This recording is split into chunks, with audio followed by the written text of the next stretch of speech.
Hello my dear students, welcome to all of you in biology class. आज हम शुरू करने जा रहे हैं सेकंड चैप्टर 12th क्लास का। फर्स्ट चैप्टर हमने अभी कंप्लीट किया था अपनी पहली ही वीडियो के अंदर, जो भी प्रीवियस लेक्चर था। अगर आपने अब तक फर्स्ट चैप्टर नहीं देखा है then go for that chapter. आज हम सेकंड चैप्टर शुरू करेंगे, that is the sexual reproduction in flowering plants. इस चैप्टर के अंदर हम क्या पढ़ेंगे? We will discuss about all the events that occurs during the process of sexual reproduction in a flowering plant. एक फ्लावरिंग प्लांट के अंदर जितने भी इवेंट होते हैं, जब उसके अंदर सेक्सुअल रिप्रोडक्शन की प्रोसेस होती है, तो उन सभी इवेंट्स को हम बहुत डिटेल में पढ़ेंगे इस चैप्टर के अंदर। जो 3 इवेंट हमने पिछले चैप्टर के अंदर डिस्कस किए थे, कि हमने 3 इवेंट्स की बात की है, the pre fertilization and the fertilization, after fertilization the post fertilization. इन तीनों इवेंट्स को हम बहुत ही डिटेल में यहाँ पर जो है वो जानेंगे। एक एक इवेंट को लेंगे, उस इवेंट के अंदर क्या क्या प्रोसेसेस वहां पर हो रही हैं उसको जानेंगे। हर एक इवेंट को बड़ी डिटेल में यहाँ पर हम जानेंगे। तो सबसे पहले हम जानते हैं कि जब भी एंजियोस्पर्म्स के अंदर, एंजियोस्पर्म्स क्या होते हैं? Flowering plants. वो प्लांट जिसके ऊपर फ्लावर आता है। फ्लावर जो है वो रिस्पॉन्सिबल है यहाँ पर सेक्सुअल रिप्रोडक्शन के लिए, और फ्लावर ही जो है वो यहाँ पर मेल और फीमेल ऑर्गन्स को अपने अंदर लिए हुए हैं, और वहीं पर गैमेट फॉर्मेशन होती है, और वहीं से सेक्सुअल रिप्रोडक्शन की जो प्रोसेस है वो शुरू होती है।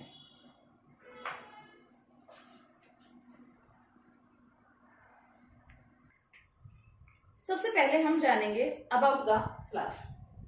फ्लावर है क्या, फ्लावर की स्ट्रक्चर क्या होती है, क्या कुछ इसका इंपॉर्टेंस है।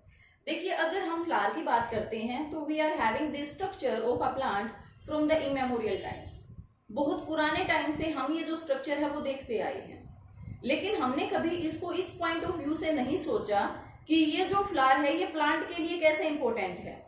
हमने हमेशा ये देखा कि हम फ्लावर को कहाँ पर यूज कर सकते हैं। अगर हम अपनी बात करते हैं तो एक फ्लावर के हमारे पास मल्टीपल यूजेस हैं।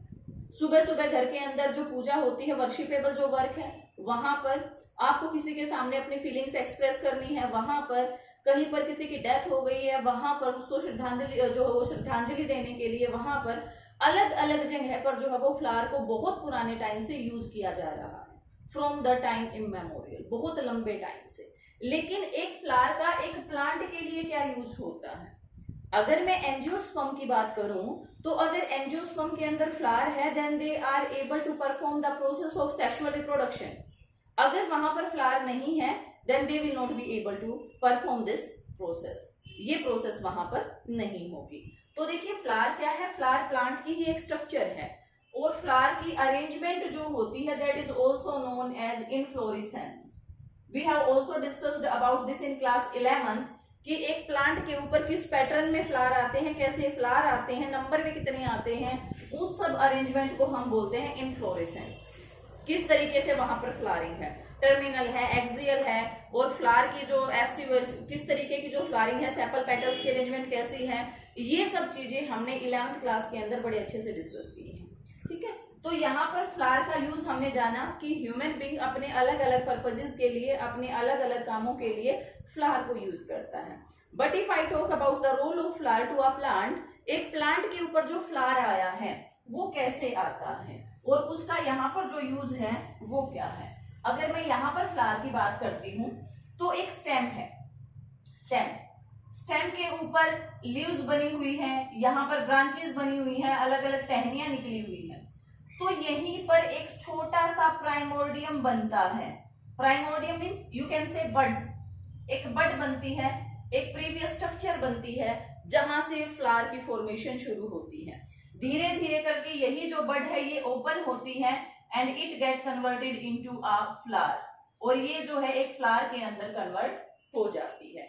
जो प्रीवियस स्ट्रक्चर होती है जिससे कि एक फ्लावर बनता है, जिसको हम बड बोलते हैं, this is also known as primordium. इसको हम प्राइमोर्डियम भी बोलते हैं, जहां से फ्लावर के बनने की शुरुआत होती है, दैट स्ट्रक्चर प्राइमोर्डियम। और ये यहाँ पर जो एक्सिलरी बर्ड्स होते हैं वहीं से जो फ्लावर है वो निकलना शुरू होता है। If I talk about the structure of a flower, अगर हम फ्लावर की स्ट्रक्चर की बात करते हैं या फ्लावर के इंपोर्टेंस की बात करते हैं, तो देखिए, एक फ्लावर के अंदर सबसे इंपॉर्टेंट 2 पार्ट होते हैं। One is the androecium and second one is the gynoecium. These are two very important part in a flower. दो बहुत ही ज्यादा इंपॉर्टेंट पार्ट हैं। अब ये क्या है?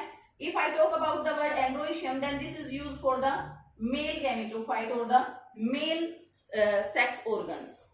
जो मेल पार्ट होता है फ्लावर के अंदर उसके लिए हम वर्ड यूज करते हैं एंड्रोइशियम, और जो फीमेल पार्ट होता है उसके लिए हम वर्ड यूज करते हैं गाइनोइशियम। ये दो बहुत इंपॉर्टेंट पार्ट हैं एक प्लांट जो फ्लावर के अंदर। अगर हम यहाँ पर फ्लावर की स्ट्रक्चर की बात करते हैं तो बेसिकली फ्लावर की स्ट्रक्चर कहाँ से शुरू होती है, हम एक जो रफली स्केच जो है फ्लावर का वो यहाँ पर प्रिपेयर कर लेते हैं। If I talk about the basic structure of the flower, तो शुरुआत होती है एक छोटे से स्टॉक के साथ। एक छोटा सा स्टॉक जिसको हम डंडी बोलते हैं उससे यहाँ पर शुरुआत होती है, और यही हमारी कहलाती है इट्स पेडिकल। ये स्टॉक जिससे आप एक गुलाब का फूल है, गेंदे का फूल है, नीचे से आप पकड़ते हो, वही स्ट्रक्चर हमारी ये कहलाती है। इसके बाद यहाँ पर एक ब्रॉड बेस होता है, इस तरीके से एक जो ब्रॉड बेस है वो यहाँ पर प्रेजेंट होता है। This broad base is known as thalamus. ये जो ब्रॉड बेस होता है ये कहलाता है थैलेमस, सेकंड पार्ट। अब इसके बाद अगर यहाँ पर बात करते हैं तो लीव्स होती हैं इसके साइड में, यहाँ पर थैलेमस के साथ ही कुछ अटैच जो है वो लीव्स पाई जाती हैं इस तरीके से, and these are of green colour. ये ग्रीन कलर की लीफ लाइक स्ट्रक्चर होती है, ग्रीन कलर है यहाँ पर, और ये कहलाती है यहाँ पर सेपल्स। दीज आर सेपल्स, ये सेपल्स कहलाती हैं। और इन्हीं के साइड में इस तरीके से स्ट्रक्चर होती है like this, coloured portion of the flower, differently coloured portion, और ये कहलाती है यहाँ पर पेटल्स। पेटल्स अलग अलग फ्लावर के अंदर अलग अलग जो कलर है वो आपको देखने को मिलता है, तो कलर जो फ्लावर को दिया जाता है that is by the petals, वो उसकी पेटल्स होती हैं। देखिए यहां तक आपको कोई पार्ट ऐसा देखने को नहीं मिला जिससे आप ये डिसाइड कर सको कि ये जो फ्लावर है इसके अंदर रिप्रोडक्शन कहां पर होगा। तो एक फ्लावर के अंदर और भी इंपॉर्टेंट स्ट्रक्चर होती है, और वो स्ट्रक्चर क्या है, इस तरीके से स्ट्रक्चर होती है फ्लावर के अंदर, मल्टीपल स्ट्रक्चर्स लाइक दिस। इस तरीके से स्ट्रक्चर पाई जाती है फ्लावर के अंदर, और सेंटर में यहां पर हम स्ट्रक्चर एक ड्रा कर लेते हैं इस तरीके से। दिस इज क्वाइट रफली स्केच, ये एक रफली स्केच हम यहाँ पर ड्रॉ कर रहे हैं। देखिए ये स्ट्रक्चर क्या है यहाँ पर। If I talk about this structure, ये है हमारा स्टेमन, और if I talk about this structure, ये है हमारी पिस्टिल। अब नाम से हमें कुछ नहीं पता लग रहा कि ये क्या है, तो यहां पर हम देखते हैं स्टेमन क्या है। स्टेमन it is the male part, ये फ्लावर का मेल पार्ट होता है स्टेमन। और एक स्टेमन के दो पार्ट होते हैं, ये जो स्टॉक और ऊपर से एक ऐसी स्ट्रक्चर। ये जो स्टॉक होता है this is known as filament, and the upper part is known as anther. ये है male part, basically it is known as stamen, and a stamen consists of two part, anther and filament। दो part से मिलकर बन गया हमारा स्टेमन। एक ही flower के अंदर hundreds of stamens can be present। एक ही फ्लावर के अंदर बहुत सारे जो स्टेमन है वो हो सकते हैं। इसके बाद अगर मैं फीमेल पार्ट की बात करूं तो जो फीमेल पार्ट है उसकी कुछ स्ट्रक्चर इस तरीके से होती है। Structure can very in different flowers, but basic structure ऐसे ही कुछ होती है। जो अपर पार्ट होता है it is known as stigma, इसको स्टिग्मा बोलते हैं।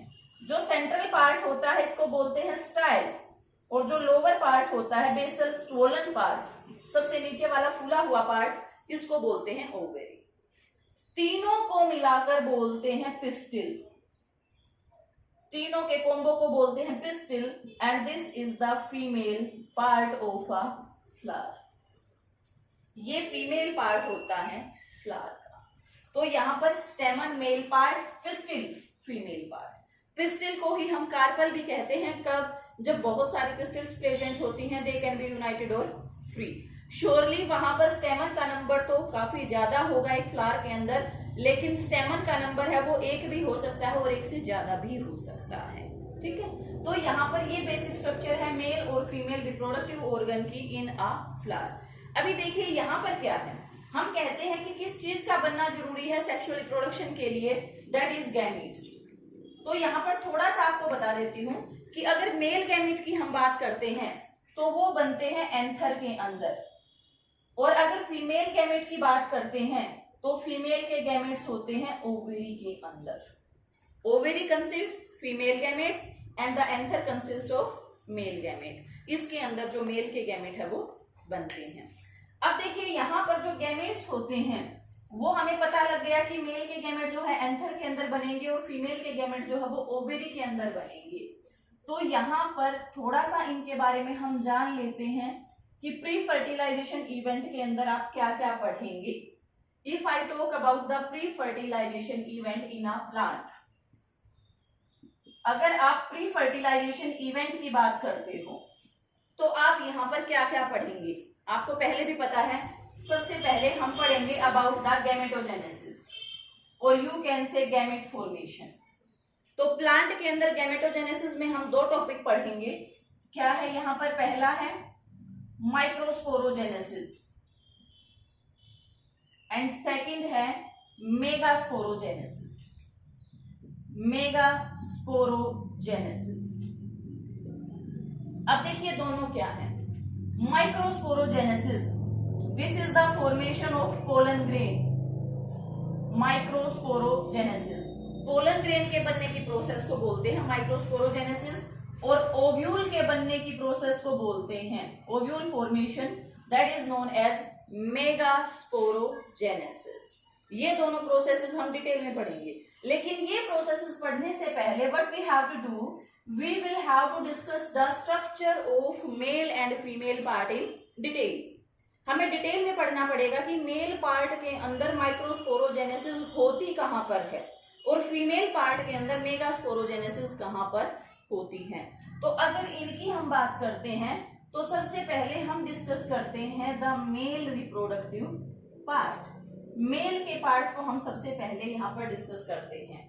तो स्टेमन इज द मेल पार्ट, स्टेमन जो है वो मेल पार्ट है, और एक स्टेमन के अंदर दो पार्ट हमने जाने, नीचे वाला हिस्सा फिलामेंट और अपर जो पार्ट होता है that is known as anther.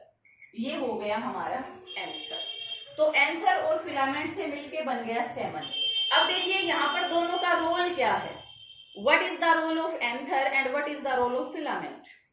Anther के अंदर बनेंगे पोलन ग्रेन्स, यहां पर होगी माइक्रोस्पोरोजेनेसिस, यहां पर पोलन ग्रेन्स बनेंगे, and filament this provide support to anther.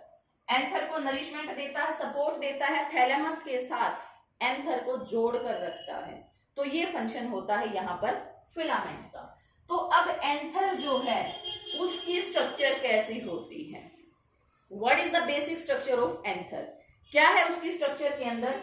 तो एंथर की स्ट्रक्चर के बारे में कहा जाता है कि इट इज बायलॉब्ड एंड डायथीकस। ये बायलॉब्ड है और डायथीकस है। तो ये बायलॉब्ड और डायथीकस का क्या मतलब है यहाँ पर, कि एक जो एंथर होता है उसके अंदर, जैसे कि आपको यहाँ पर दिखाई दे रहे हैं, एक एंथर के अंदर दो लोब होते हैं, दो लोब होते हैं, two lobes. Two lobes are there in a anther. या आप इसको थोड़ा सा इस तरीके से भी बना सकते हैं कि एक एंथर की दो लोब होती हैं, टू लोब्स, और जब आप इन लोब्स को इस तरीके से ओपन करते हो तो एक लोब के अंदर दो थीका होते हैं, one is this part, second is this part and this part. यानी कि एक एंथर के अंदर आपको क्या देखने को मिलेगा कि यहाँ पर दो लोब हैं, ये हो गई दो लोब, यहाँ पर एक लोब ये, एक लोब ये, और एक लोब के अंदर दो थीका हैं, one theca, second theca, third and fourth theca. तो एक जो एंथर होता है दैट इज बायलोब्ड एंड डायथीकस। एक एंथर के अंदर दो लोब होते हैं और एक लोब के अंदर दो थीका होते हैं। तो ओवरऑल वी कैन से कि हमारे पास जो है वो 4 चैम्बर हो जाते हैं। तो कुछ इस तरीके से स्ट्रक्चर बनती है हमारे पास एक एंथर की। The structure is like this, quite like this, इस तरीके से स्ट्रक्चर बनती है। तो अगर एंथर की स्ट्रक्चर के बारे में मैं यहां पर बात करूं तो एक एंथर के एक थीका के अंदर एक स्ट्रक्चर होती है इस तरीके से।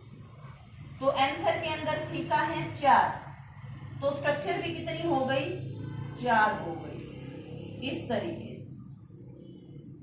These are the 4 structures in an anther. 4 structure हो गई हैं एक एंथर के अंदर।